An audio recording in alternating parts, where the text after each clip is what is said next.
Channel.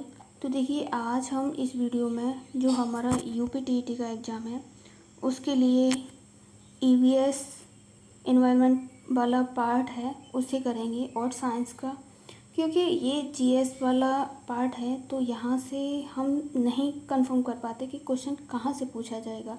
लेकिन यहाँ जितने भी क्वेश्चंस करा रहे हैं एग्ज़ाम ओरिएंटेड है और यहाँ से एक एक क्वेश्चन इम्पोर्टेंट है आपके लिए, बस इतना कर लीजिए। और देखिए अब हमारे पास ज़्यादा टाइम नहीं है, 15 दिन है, तो जितने भी दिन हैं उसमें एग्ज़ाम ओरिएंटेड पढ़ते रहिए। और जहाँ से बार बार एग्ज़ाम्स में क्वेश्चंस बनते हैं, ज़्यादा लंबे लंबे मैराथन क्लास के चक्कर में नहीं रहिएगा। जो भी है कम समय में चीज़ें कवर हो ऐसी जगह से करते रहिए। तो देखिए देखिएगा आप अगर इतना कर लोगे तो आपके यूपीटीईटी में 30 में से 25 नंबर कहीं गए नहीं हैं, मान के चलिए। नहीं तो 28 तक आप स्कोर कर जाओगे इसमें, अगर आप इतना कर ले जाओगे तो देखिए यहाँ हम अपना क्वेश्चन देखते हैं कि उच्च वियोडो संकेतक क्या है, इसे लेकर बात कीजिए। तो जो कार्बन का प्रदूषण होता है इसकी माप, जल में जो कार्बन का प्रदूषण होता है इसकी माप की जाती है। और देखिए यहाँ पूछ लिया जा सकता है कि बीओडी की फुल फॉर्म क्या है। तो जो बीओडी की फुल फॉर्म है बायोलॉजिकल ऑक्सीजन डिमांड। और देखिए आप हो सके तो साथ ही साथ नोट डाउन करते रहिएगा। अब देखिए यहाँ पूछा गया है ओजोन परत पाई जाती है, तो ओजोन परत कहाँ पाई जाती है। ओजोन परत को लेकर बात करें तो ये स्ट्रेटोस्फीयर या फिर देखिए यहाँ पर समताप मंडल में पाई जाती है ओजोन परत। और ओजोन दिवस की बात करें तो ये 16 सितंबर को मनाया जाता है। और देखिए इसका सबसे अधिक प्रभाव कहाँ पे पड़ा है, सबसे अधिक छिद्र कहाँ पे पाया गया है ओजोन परत का, तो ये अंटार्कटिका महाद्वीप पे सबसे बड़ा ओजोन का जो है इसके हिसाब से छिद्र पाया गया है। अब देखिए अपना क्वेश्चन नंबर 4 देख लेते हैं। तो इसमें बात की है वैश्विक ताप में वृद्धि सर्वाधिक प्रतिशत किसका है। तो जो ग्लोबल वार्मिंग में सबसे ज़्यादा प्रतिशत किस गैस का है, तो ये कार्बन डाइऑक्साइड का है CO2। और ये कितने परसेंट है इसी लेकर बात करें तो ये 54% है।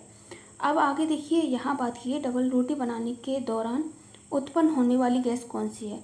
तो जो डबल रोटी बनाते हैं उस टाइम कार्बन डाइऑक्साइड गैस का ही प्रयोग किया जाता है।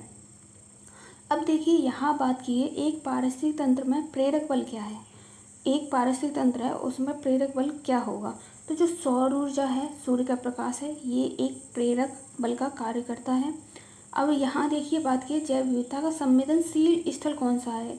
एक एक क्वेश्चन इम्पोर्टेंट है, आप हो सके तो साथ ही साथ नोट डाउन करते चलिए, क्योंकि ज़्यादा लंबी क्लास नहीं होगी, 10 से 12 मिनट की क्लास होगी। और देखिए तो जैव विविधता का संवेदनशील स्थल को लेकर बात करें तो ये पश्चिमी घाट है। शौचालय दिवस कब मनाया था, 19 नवंबर को। और देखिए ये आगे नेक्स्ट बात करें स्वचालित वाहन उत्सर्जन का जैव संकेतक क्या है, तो लाइकेन से। देखिए हम ज़्यादा डिटेल नहीं बताएंगे, वन लाइनर हैं तो उसमें आप करते रहिएगा।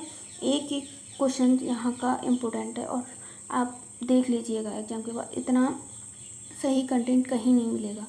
तो कारक जो कैंसर के लिए उत्तरदायी है, कार्सिनोजेनिक है। खरीफ की फसलें कौन कौन सी हैं, तो ये जो मक्का है, धान है, ये खरीफ की फसलें हैं हमारी। कोयला किसके अवशेष है, तो कोयले को लेकर बात करें तो ये वनस्पति खनिज का अवशेष है। अब आगे नेक्स्ट देखें तो हॉटस्पॉट शब्द का प्रयोग, हॉटस्पॉट शब्द का प्रयोग सबसे पहले किसने किया, नॉर्मन मेयर ने किया था। अब आगे देखिए यहाँ पे बात करिए खाद्य श्रृंखला के परस्पर समूह को कहते हैं, तो इसे खाद्य जाल कहते हैं। वायुमंडल की सबसे निचली परत कौन सी है, तो ये क्षोभमंडल है। विटामिन सी की कमी से होने वाला रोग कौन सा है, तो ये स्कर्वी है। प्रथम महिला IPS कौन थी, ये सभी को पता ही होगा, नॉर्मल क्वेश्चन है, किरण बेदी।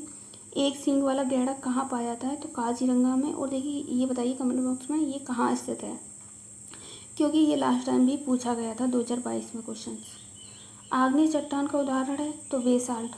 सिख धर्म के संस्थापक कौन थे, तो ये गुरु नानक थे, सिख धर्म के संस्थापक। अब आगे देखिए नेक्स्ट क्वेश्चंस देख लें। तो देखिए यहाँ बात की स्वस्थ अस्थियों के लिए वयस्क आवश्यक है, तो इसके लिए फॉस्फोरस आवश्यक है। स्वस्थ अस्थियों के लिए, हड्डी निर्माण के लिए फास्फोरस इम्पोर्टेंट है। भारत में हिमालय की सबसे ऊंची चोटी कौन सी है? तो माउंट केटू जो चोटी है वो सबसे ऊंची है। आगे देखिए, क्वाशियोर नामक रोग किसकी कमी से होता है? तो ये प्रोटीन की कमी से होता है और विटामिन सी की कमी से। भूकंप की तीव्रता किससे मापी जाती है? तो रिक्टर स्केल से नापी जाती है, सेस्मोग्राफ से भी नापी जाती है, इसी को कहते हैं। अब देखिए, वन्य प्राणी सप्ताह मनाते हैं तो अक्टूबर का प्रथम सप्ताह। प्रकाश संश्लेषण क्रिया में बाहर निकलने वाली गैस कौन सी है? तो ये ऑक्सीजन है। आगे, चावल को पॉलिश करने पर नष्ट हो जाती है तो उसमें विटामिन ए नष्ट हो जाती है चावल को पॉलिश करने पर। और ये यहाँ पे थायमिन गलत लिखा है, विटामिन ए को पॉलिश करने पर, चावल को पॉलिश करने पर विटामिन ए नष्ट हो जाती है। लौंग व केसर प्राप्त होते हैं तो ये फूल से प्राप्त होते हैं। उत्तराखंड का राज्य प्रतीक क्या है? तो ये मोनाल, कस्तूरी मृग, बुरास, ये इसके नाम हैं। ऊर्जा का अप्रदूषण स्रोत है तो सौर ऊर्जा है।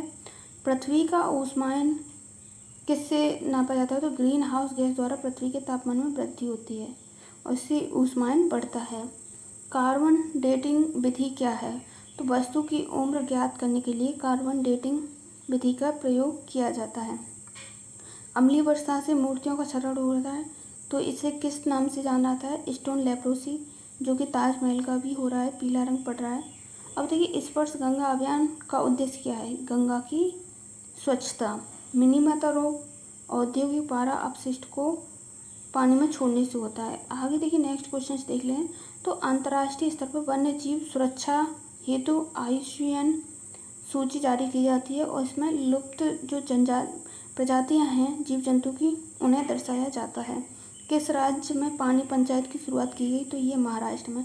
और देखिए, ओजोन परत किन किरणों को रोकती है? तो ओजोन परत है जो पराबैंगनी किरणों को रोकती है।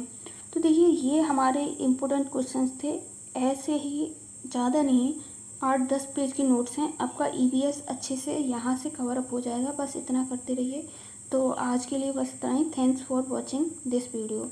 बाकी की आपको ये नोट्स की PDF चाहिए तो हमें आप कमेंट बॉक्स में बताइए, टेलीग्राम का लिंक दे देंगे, वहाँ से आप जाके इसकी PDF ले लीजिए।